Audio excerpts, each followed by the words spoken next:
الله الرحمن الرحيم والحمد لله رب العالمين والصلاة والسلام على سيدنا محمد سيد الأبرار وعلى آله الأطهار وأصحابه الأخيار ومن تبعهم بإحسان إلى يوم الدين ما تعاقب الليل والنهار.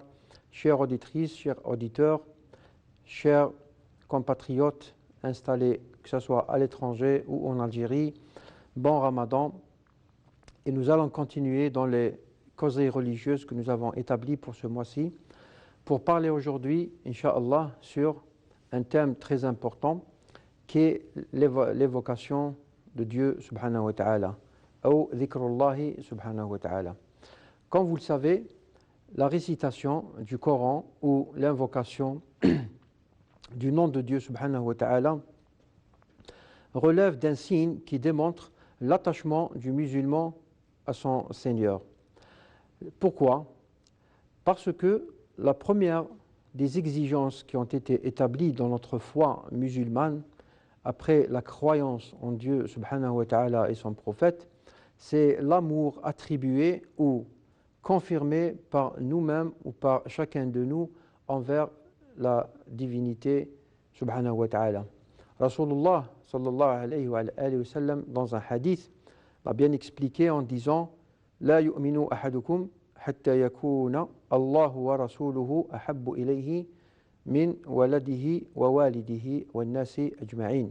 Nul d'entre vous n'aura la foi complète et parfaite si Dieu subhanahu wa ta'ala et son prophète ne seront pas les biens et les plus aimés chez lui, en plus et mieux que ses enfants, sa progéniture ou ses parents ou quiconque d'autre.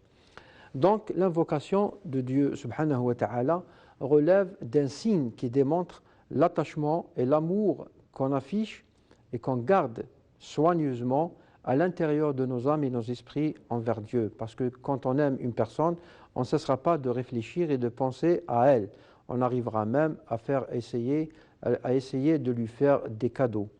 À ce moment-là, un bon musulman qui croit en Dieu subhanahu wa ta'ala et qui n'hésite jamais à penser qu'à un moment donné, cette vie va s'arrêter, nos âmes vont nous quitter, et bien sûr, c'est à Dieu que nous retournerons.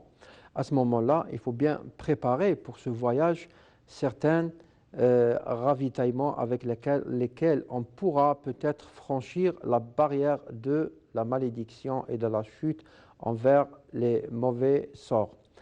À ce moment-là, dhikrullahi subhanahu wa ta'ala, son utilité est bien sûr de faire rapprocher le maximum possible d'un côté le musulman ou l'individu de son Seigneur. D'un deuxième point, bien sûr, l'inciter toujours à faire mieux et à accomplir plus de besoins et plus de bonnes œuvres. C'est pour cette raison-là que Allah subhanahu wa ta'ala, dans la charia islamia, nous a imposé par exemple les 5 prières obligatoires. En ne parlant pas des prières alternatives ou bien facultatives. Les 5 prières obligatoires, ce qu'elles font, c'est de départager le jour et la nuit et les instants et les moments d'un musulman pour à chaque fois le faire ramener envers Dieu. Dans la même logique, Allah subhanahu wa ta'ala nous a imposé bien sûr le pèlerinage au moins une fois dans la vie si nous en avions les moyens et également les applications et actions. Le but dans tout ça, bien sûr, est de ne pas laisser l'individu ou l'être humain loin de son Seigneur. Dans un hadith où il a été dit, à travers le prophète sallallahu alayhi wa sallam, المثل الذي يذكر الله والذي لا يذكر الله كمثل الحي والميت. Celui qui invoque Dieu et celui qui ne l'invoque pas, c'est comme c'est-à-dire il a donné une image métaphorique, c'est comme un vivant et un mourant. Donc le Coran l'Azim, le Saint-Coran l'a également confirmé dans un verset que l'on retrouve fi surat al-An'am. Allah subhanahu wa ta'ala a dit أَوَمَنْ كَانَ مَيِّتًا فَأَحْيَيْنَاهُ وَجَعَلْنَا لَهُ نُورًا يَمْشِي بِهِ بَيْنَ النَّاسِ. Celui qui était parmi les morts, il a été ressuscité pour lui insuffler une deuxième vie, serait-il égal à celui qui n'a plus d'âme? Ceci dit que la foi est l'âme de la vie d'un être humain. Celui qui ne croit pas en Dieu, celui qui ne cite pas le nom de Dieu, celui qui ne récite pas le Saint-Coran. Rasulullah sallallahu alayhi wa sallam et le Coran, Allah subhanahu wa ta'ala a dit dans le Coran, les deux l'ont qualifié comme s'il était quelqu'un de mort, d'inexistant. Pourquoi? Parce qu'il a négligé la chose la plus précieuse, qui est Allah subhanahu wa ta'ala. Fi surat al-Hashr, Allah subhanahu wa ta'ala a dit à propos de ces gens-là, Nasawullaha fanasiyahum. Nasawullah fanasiyahum. Ils ont oublié Dieu. Allah subhanahu wa ta'ala fera également de la même sorte, il les traitera de la même manière, il va les oublier, pas parce que Allah subhanahu wa ta'ala est passible d'oubli, mais c'est un oubli, c'est-à-dire prémédité, dans le sens où ils seront négligés par le bon Dieu subhanahu wa ta'ala, et c'est grave pour eux. Le sens contraire de cette notion a été également cité dans un autre verset, mais sur Al-Baqarah, Allah subhanahu wa ta'ala avait dit Fadhkuruni wa adhkurkum. Souvenez-vous de moi et je me rappellerai également de vous. C'est une traduction toujours paraphrasée.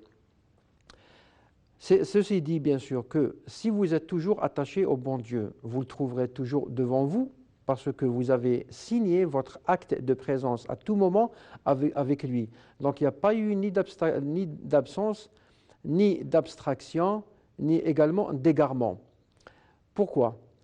Le hadith qui a été rapporté par Abdullah ibn Abbas, où le prophète sallallahu alayhi wa sallam lui avait inculqué certains enseignements, lui disant « Oh gamin, viens, je vais t'apprendre quelques règles qui sont très précieuses et fais en sorte de les garder soigneusement et ne perds pas ces notions. » Le hadith est assez long, on va réduire dans le chapitre où la phrase où il lui dira « Ihfadhillaha yahfadhka, ihfadhillaha tajidhu ittijahak » c'est-à-dire prends soin de ne pas, c'est-à-dire te distraire du bon Dieu et sache qu'à ce moment-là, à chaque fois où tu vas l'invoquer, Allah subhanahu wa ta'ala te répondra et sera toujours à tes côtés. Parce que c'est en quelque sorte, c'est la loi du talion.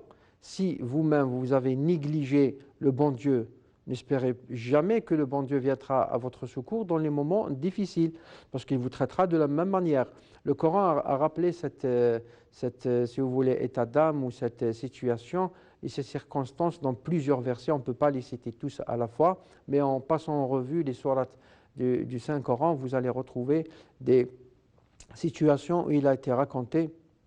Par exemple, ne voyez-vous pas les gens qui viendront Yawm al-Qiyamah, le jour de la résurrection, implorer à Dieu subhanahu wa ta'ala en lui demandant de les faire retourner en vie et leur donner une deuxième chance pour justement essayer de se recorriger et se rattacher à Dieu. Mais Allah subhanahu wa ta'ala leur rétorqua en disant أَوَلَمْ نُعَمِّرُكُمْ مَا يَتَذَكَّرُ فِيهِ مَنْ تَذَكَّرَ وَجَاءَكُمُ النَّذِيرُ. Ne vous avions pas donné l'occasion de vivre suffisamment de temps pour vous souvenir de votre bon Dieu et de vous rattacher à lui, mais maintenant c'est trop tard. Quand, c'est-à-dire le moment arrive où l'âme doit quitter le corps, tant pis pour celui qui n'a rien fait de bon pour se rapprocher du bon Dieu subhanahu wa ta'ala, mais heureux soient-ils les gens qui ont toujours su comment garder la relation avec leur bon Dieu. En premier lieu, on l'a bien expliqué au départ, c'est la récitation du Coran. Parce que la récitation du Coran, non seulement qu'elle est en train de prouver l'attachement et l'amour envers Dieu subhanahu wa ta'ala, mais toujours c'est un recyclage, c'est une ramification ou bien une confirmation de tenir à cette religion. Sinon, c'est-à-dire le comportement autrement autre, signifiera que soit on ne croit pas à cette parole de Dieu, soit on ne lui donne pas d'importance, soit on l'a négligé pour faire passer d'autres choses pour nous qui seront plus importantes que la révélation de Dieu ou sa parole. La négligence, cette négligence dans le Saint-Coran a été qualifiée comme suit. في سورة الفرقان يقول الله سبحانه وتعالى وقال الرسول يا رب ما لي قومي اتخذوا هذا القرآن مهجورا. Ô bon Dieu, pourquoi ma patrie ou certains gens de ma patrie ont abandonné le Coran. Cette abondance, ce fait de se démarquer et de délaisser le Coran, non seulement elle peut être bien sûr signifiée ou se traduire par la négligence de ces enseignements et de ces directives, c'est-à-dire en transgressant les lois et les enseignements dictés en son sein, mais également le fait de ne pas réciter le Coran est une manière de l'abandonner. Et abandonner Dieu, cela signifie, comme on l'a expliqué, c'est de se retrouver soi-même abandonné dans les moments difficiles où l'on a vraiment besoin d'invoquer et d'appeler au secours qu'Allah subhanahu wa ta'ala vienne à notre sauvetage. Rasulullah sallallahu alayhi wa sallam, s'agissant du Coran, a déclaré dans un hadith que chaque lettre du Saint-Coran que vous récitiez est calculée ou bien comptée 10 fois comme étant une hasana qui sera mentionnée ou multipliée par 10. Également, dans un autre hadith, Rasulullah sallallahu alayhi wa sallam a déclaré que faire des actions de bienfaisance et positives durant le mois de Ramadan sera également décuplé. Donc, si vous récitez, par exemple, Hizb min al-Qur'an al-Azim, un chapitre des 60 chapitres du Coran, bien une partie des 60, cela vous fait non seulement que vous avez cité un seul en fait, mais dans le comptage divin, vous allez vous retrouver avec 100, parce que chaque lettre est comptée à 10, et au mois de Ramadan, chaque acte de bienfaisance est multiplié par 10, donc 10 fois 10, ça vous donne 100, comme si vous aviez lu le Coran, c'est-à-dire à chaque hizb 100 fois. Donc c'est beaucoup de hasanat que chaque musulman qui croit au bon Dieu, qui croit au jour de résurrection, qui croit au paradis, doit essayer de s'œuvrer et de se donner un peu plus d'effort pour réciter le Coran. L'imam Ali a dit dans une déclaration, c'est une parabole ou une sentence de sagesse, il dira à tout musulman, lisez le Coran même si vous ne comprenez pas le sens, parce que parfois c'est vrai, le Coran dispose d'un langage assez c'est-à-dire soutenu, que pas tout le monde qui pourrait saisir le sens, mais si vous n'arrivez pas à saisir le sens, au moins vous allez bénéficier de sa bénédiction. Et donc, نسأل الله سبحانه وتعالى أن يجعلنا من الذين يستمعون القول يتبعون أحسنه. ربنا آتنا في الدنيا حسنة وفي الآخرة حسنة وقنا عذاب النار. والسلام عليكم ورحمة الله وبركاته.